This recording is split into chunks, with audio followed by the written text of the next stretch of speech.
Hey, Zander. Hey, how's it going, Alexi? Thanks for having me on here. Yeah, so tell us a few words about yourself and about the tool you want to show us. Yeah, my name is Zander. I'm the CEO and founder of Bytewax, which is the company that's behind the open source project by the same name that we're going to get into in a second here.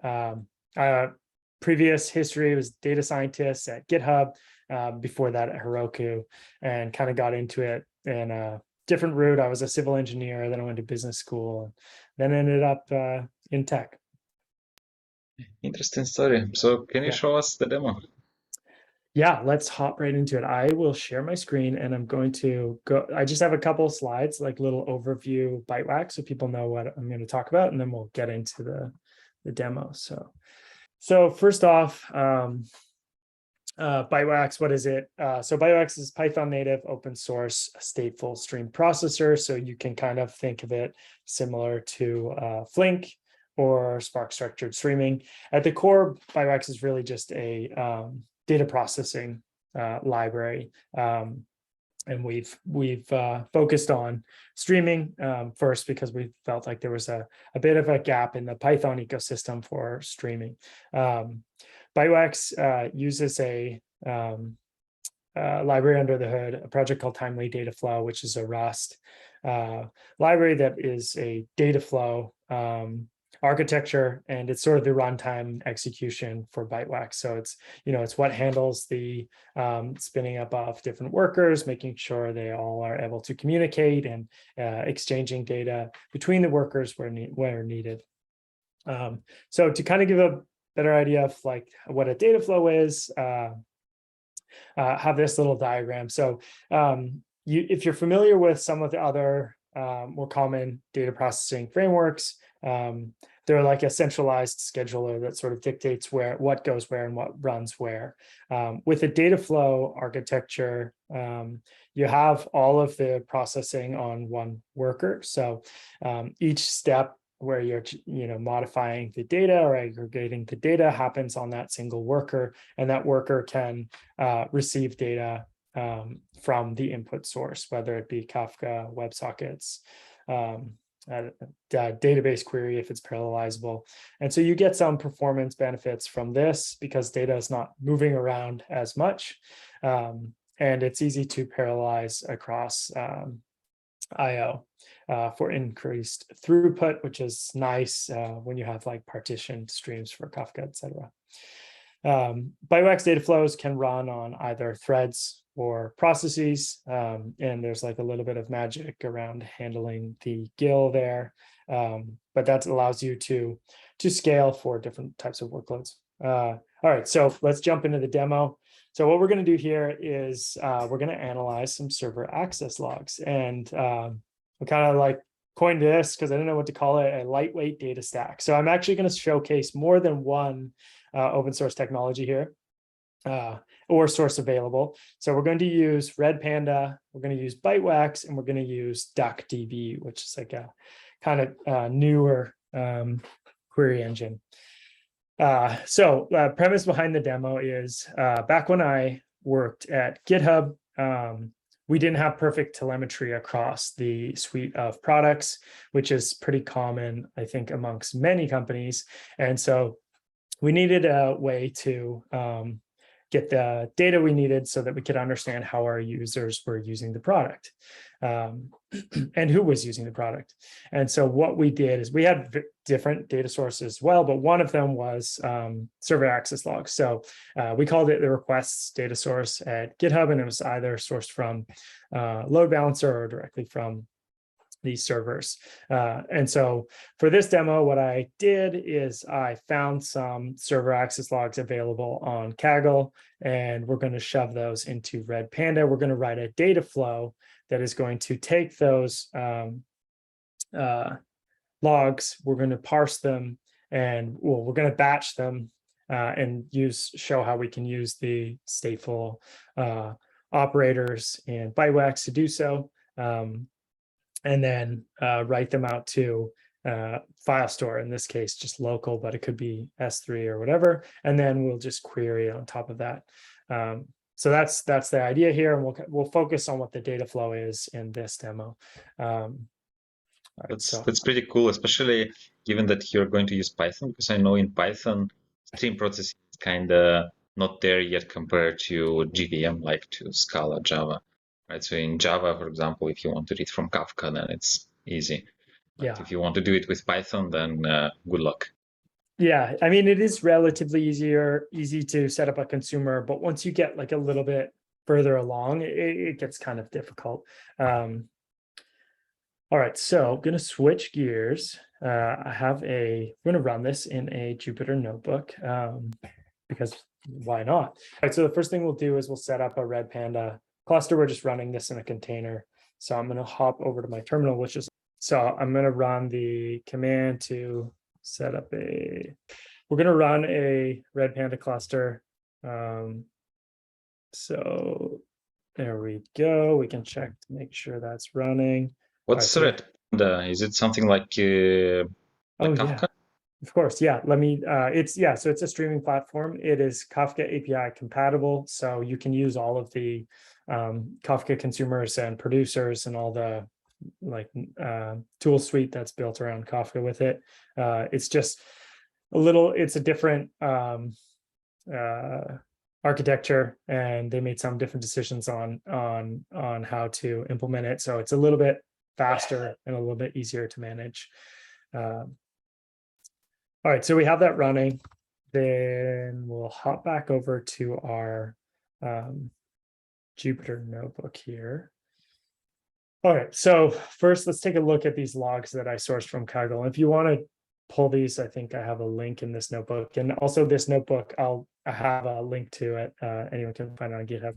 So you can see here, they're just like normal server logs. We have an IP address, we have a date, and then we have a GET request, a status code, refer, and user agent, and some other stuff that maybe we don't really care about right now.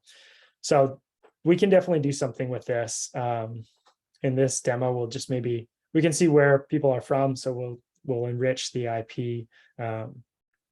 So let's jump into Dataflow. So like I mentioned before, Bytewax is a stateful stream processor. So we have some stateful operators that allow you to do accumulations, reduce, aggregate on a key, that sort of thing. So you can make a window. We're going to have three main parts to this data flow. So we'll have an input part, and that's we'll set up some configuration in Bytewax so that it's listening to our Redpanda topic that we're going to create and then send these logs through to. Then we're going to have an enrichment step where we're going to take the IP address, we're going to shell it to a third-party service called IP API, and we're going to take that, use that to get the country, region, and city most likely associated with the IP address. Then we're going to accumulate a batch of these logs, because there's when you're writing out to Parquet, and then you'll later query against those files, which is what we're going to be doing. You don't want to have a ton of little files, so you want to batch them in some way, shape, or form, so you have a reasonable number of files that you're querying against. We're going to pick an arbitrary number of 100 for the batch in this case. So we'll accumulate 100 logs as strings, and then we'll parse those. To do that, we're going to leverage a Python library called PyArrow. Once we've parsed those logs, we'll then write out or capture those logs in our file store. And we're also going to use PyArrow to do that, and partition on some date time information. So will you do all that without leaving the notebook? I'm going to explain it in the notebook. I could run it in the notebook for ease of like having many things running in this same notebook. I'm going to run it in the terminal. So, but we'll describe it here and then we'll run it. So this is the code that you would write to show the flow of the operators. And then we'll have functions. We'll have functions that are passed to, I gotta double click, that are passed to the operators. that are actually doing the transformation. So we are first initializing a data flow here. Then we're going to use a map operator, which is just like a one event, one transformation. And then we're going to do that same thing for the enrichment. We're going to ignore modify key for now. This is in the scenario where if we've scaled up our partitions and we have multiple workers, we're going to want to use some key to make sure that the right data lands on the right worker. After we've enriched the data, we're going to use a operator called reduce epoch, which is reducing over our batch. And that's going to run the function accumulate logs. Essentially, we're just going to add additional log strings together, and then we'll parse those in the next step with another map operator. Finally, the capture operator is where the output happens and is used with a builder function that we'll show down here. So how would you, let's say we have all these functions already described, how would you kick that off? Well, in the main part of our Python file, we're going to have a spawn cluster, which will spin up a cluster for us with a certain number of processes. In this case, I have 3 here, but we're actually just going to run 1. So it's we'll give it the data flow object, some input configuration, which in our case is going to be Kafka, an output builder, which is going to be able to write to the file store. And Bytewax also has the capability of recovering mid data flow. So it's like you can recover state if the data flow crashes. All right, so step 1, ingestion, input. We're using the Kafka input configuration. So all we have to do is pass in these are environment variables that I would set. So we have the broker ID, which is same as the Kafka broker ID. So it's, in this case, it's localhost at port 9092.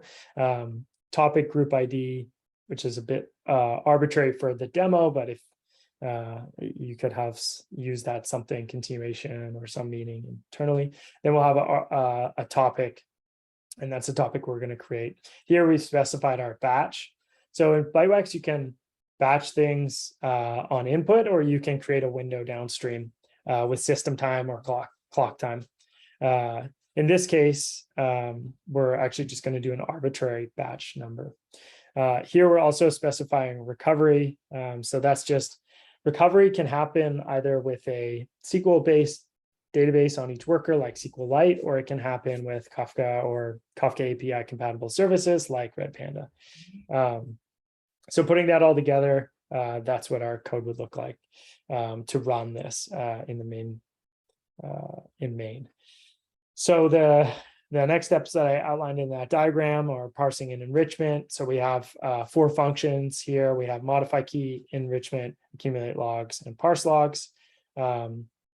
So we're skipping the modify key, like I said before, because we're not splitting this over multiple workers right now. So the next one is the enrichment. This is the nice thing, in my opinion, I'm slightly biased, that is that you can just write in normal Python. So Python developers, data scientists, machine learning engineers, or some data engineers who don't have that Java Scala experience, you can get started really easily. So here what we're receiving is a byte string. So we're going to from Redpanda based on that Kafka input configuration. So we'll receive each byte string. Like each message from Kafka is this byte string. So we're going to do some more arbitrary stuff so that we can parse it more easily downstream for the date time. We'll pull out the IP address, make a request to the IP API, and then we'll receive some response, and we'll pull out this city, region, country name, and we'll add that to our log string. One thing to note here is if you're running this in production, I would never recommend actually using a third-party service where you're making an HTTP request. And there is a company called MaxMind, and they have like a database you can pay for, and then you'll actually have a lower latency situation, because our data flow, as you'll see, will get backed up on these HTTP requests. All right, once we've done the enrichment, as I showed before, we'll go on to the next operator. Our next operator was a stateful operator. We're accumulating logs. So basically, you're telling Bytewax that there's going to be some, for each new batch of data at the start, you'll receive a log, first log string, and then you'll accumulate on that log string with whatever the functionality is in the code here. So we're just basically putting the log strings together and separating them with a new line character, because that's will allow us to easily parse them with a library later on, as you'll see. Okay, so finally we'll get to at the end of the batch, in this case, that whole batch of, which in our case is a long string that's split up by new line characters, that whole object will be passed downstream to the next operator, which is a map operator. So here we're receiving a big object, essentially like a list of these logs, or not a list, but a string of logs. And we're going to take advantage of PyArrow. And once again, I think this is the benefit of Bytewax, is that you can use all of this great existing ecosystem of tools that has been built by the Python community. One of these is PyArrow, which has some great capabilities for reading data and writing data. So we're going to use the CSV functionality in the PyArrow library to actually read this, read our byte string of data. So we have like a file-like object here that we've created, bytes.io of our logs. Now we're reading this with our parse options. They're delimited by space, our logs. And so this will kind of handle everything for us, which is pretty nice. It's going to do some date time, it does some type inference for us. So we don't really have to do too much work here. This next bit of code here is actually for the partitioning. So when we write out to Parquet, we want to partition on some certain things so that when we query it, it's going to be faster. In this case, we're going to partition on the year, month, day, and hour. So once that's completed, the next would be to capture this. So that's that capture operator. Capture operator runs at an output builder at the end of the file, and that output builder is this write to FS. So if we had multiple workers, each one of those would be running this output functionality, and that's where it's where you have to make sure that you have the right keys on the right workers. Bytewax will kind of take care of that for you, but you need to add a key so that it can actually be exchanged appropriately and not just randomly. So here we're using PyArrow. Again, we're using the file system, and we're using our local file system, but you could swap in S3 or Azure Blob or whatever is available from PyArrow. And we pass it some information, so we're writing it in the right format. Cool. So that's everything we need to do to run this. I'm going to jump over to my terminal and I'm going to run it in the background after I create a topic, so it doesn't fail on me. So if you haven't interacted with Kafka before or Redpanda, we're going to use the Kafka Python library that has like an admin capability to create a topic. And then we're going to use that topic to send data to it. So we'll just run this code. All right, so we've created our server request logs topic. Now we can go over here and start our data flow. So again, one of the nice things I think about Bytewax is there's no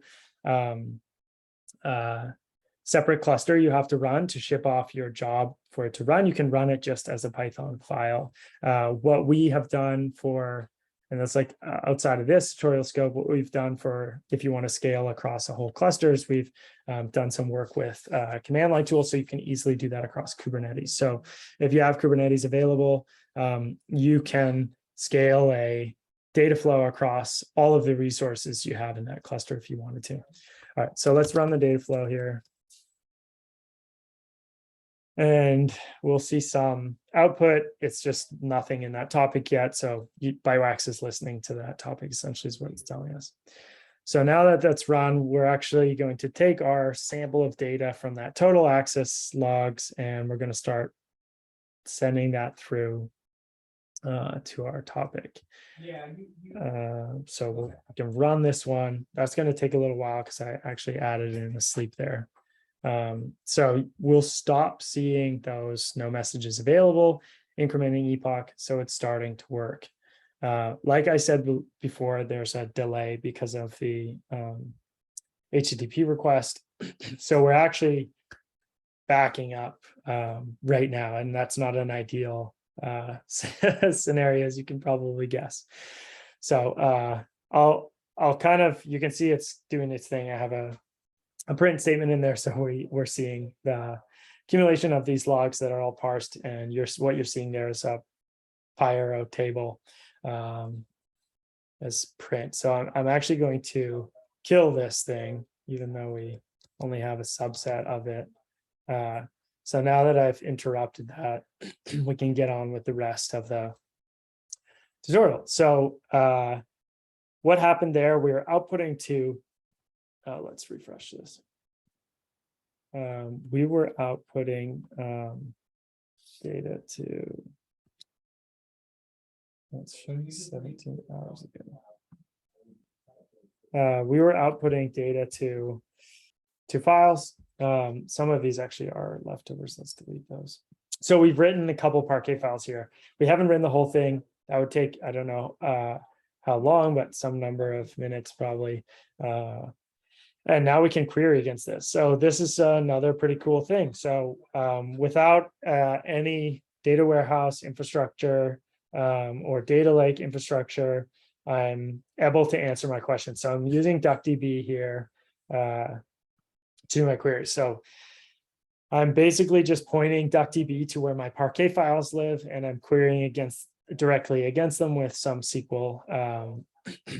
And so in this case, I'm like, okay, what's even in there? What are the countries, and how many requests come from the different countries? Because as you know, we converted those IPs to countries. So we can see there's like 80 from the United States for this data set, few from, or some more from Iran, and then null, which you probably couldn't find a country for some reason. And we have Germany, France, blah, blah, blah, blah, blah. So that's pretty interesting.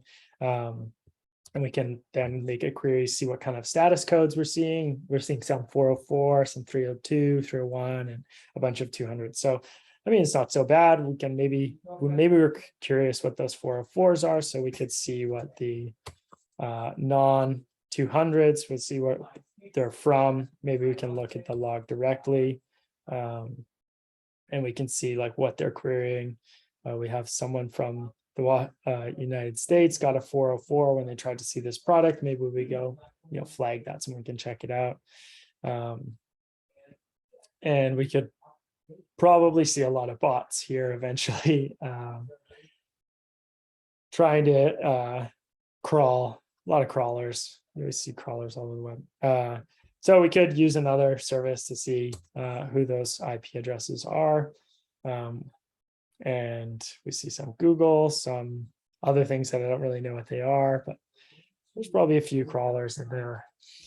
So I'm going to call it at that for this demo. And there's many more things you can do with Bytewax. I think this was an interesting example because it's something that's real life. Oftentimes as a data practitioner, you need to be able to count things reliably and scalably. And this is one way you could do that with as a solo practitioner, you could kind of get started here.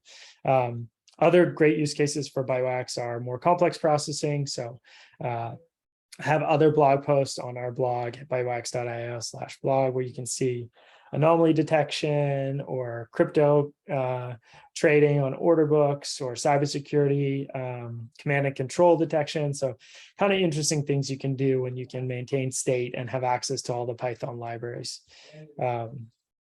Yeah, so I'll stop there. You can find the code. I have a repo. It's my own personal one where I stuff a bunch of things when I'm messing around, and this is in there.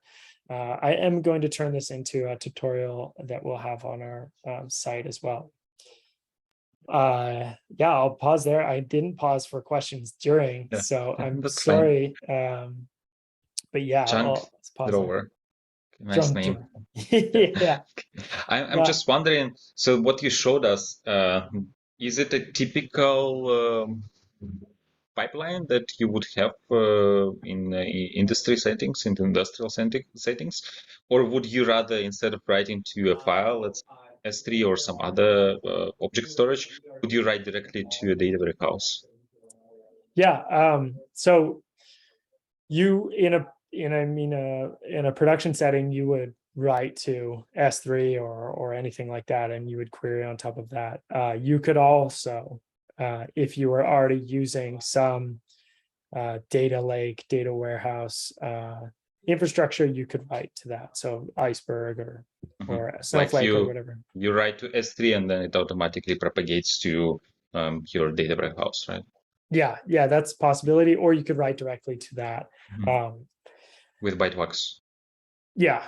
Anything that has a Python, well, anything that there's a Python client and it can Right, nicely right. parallelize to, you can Makes byte to. sense. Yes. We will be like pushing some of that down to the Rust layer so that you Mhm. can get around some of the GIL issues and just make it run a little faster. But yeah, in essence, you can connect to anything like WebSockets, whatever it might be.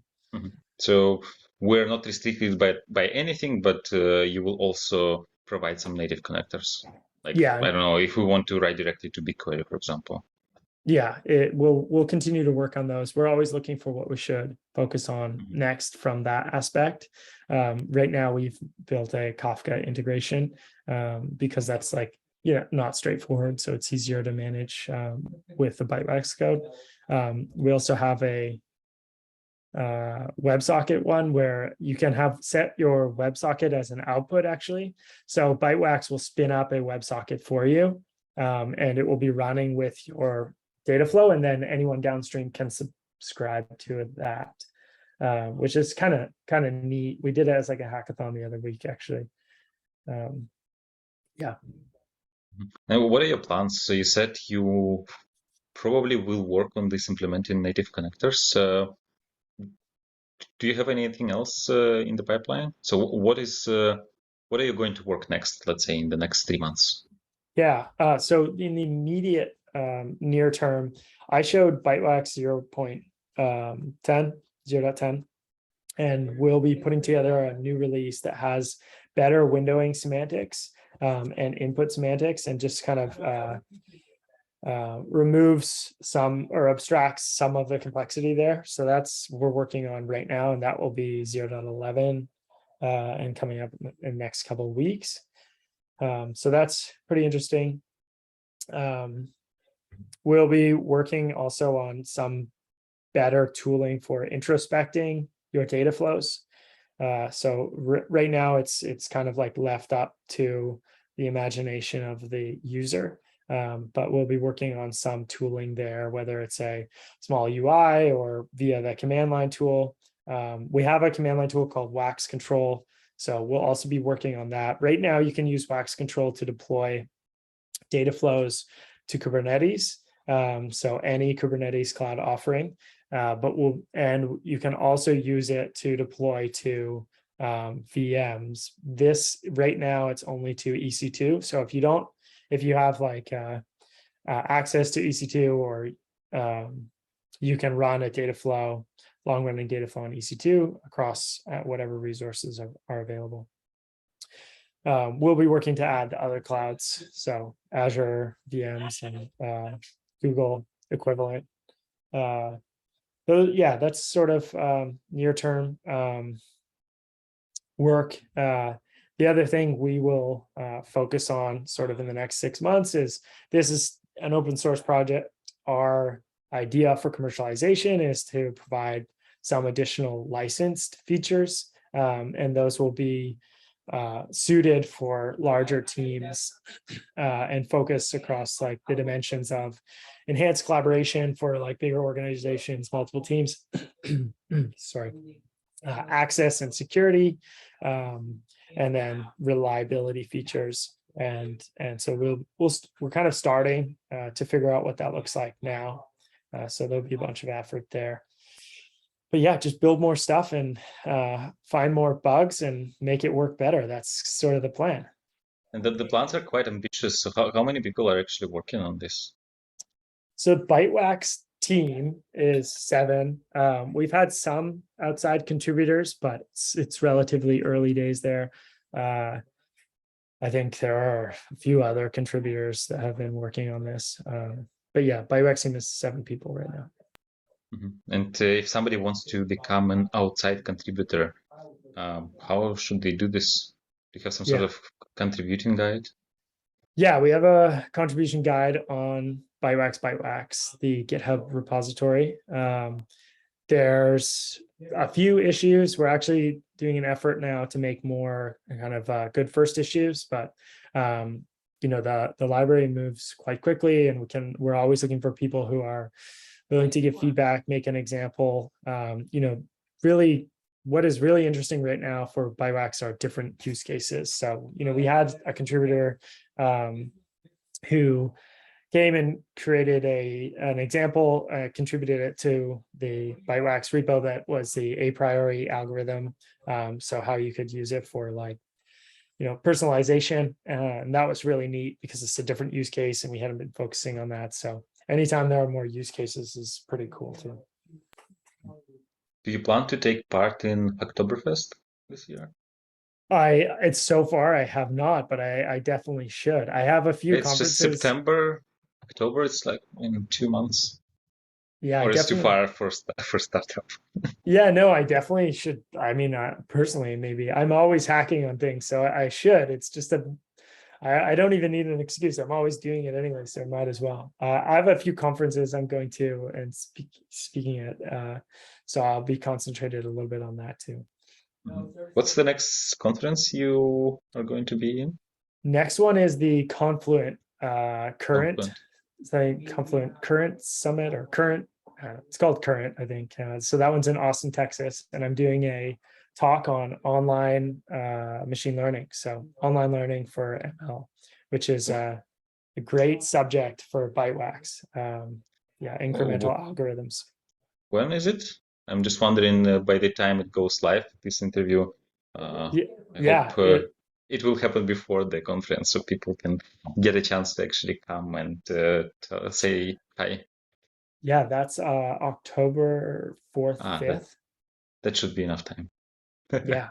By the time this is out, I think probably what I just showed will be in a blog post potentially.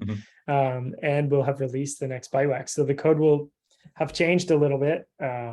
It'll be nicer, cleaner, and you'll be able to find it in that repo. Hopefully not too drastic.